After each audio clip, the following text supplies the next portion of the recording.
Денес кога се навршува 114 години од Илинденското востание, 73 години од првото заседание на АСНОМ, во Прилеп, како и секоја година, оддадовме почит на илинденците, оддадовме почит пред споменикот на првиот претседател на македонската држава Методи Андоновченто, оддадовме почит пред спомениците на хероите од народно-ослободителната борба.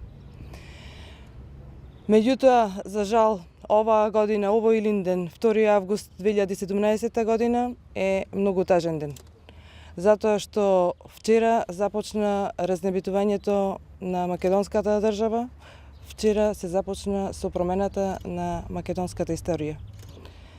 Одадовме почит и кај гробницата во која што се наоѓаат 615 херои од народно-ослободителната борба, најголемиот дел од нив убиени од бугарскиот окупатор.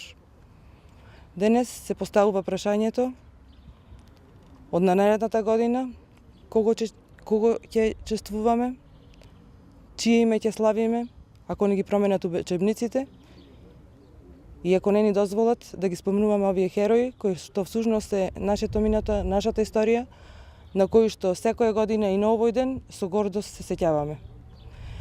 Вечна да им е славата на хероите и она што сакам да порачам денеска на овој 2 август е да надвладее разумот и да се престане со разнебитувањето и со распредувањето на Република Македонија.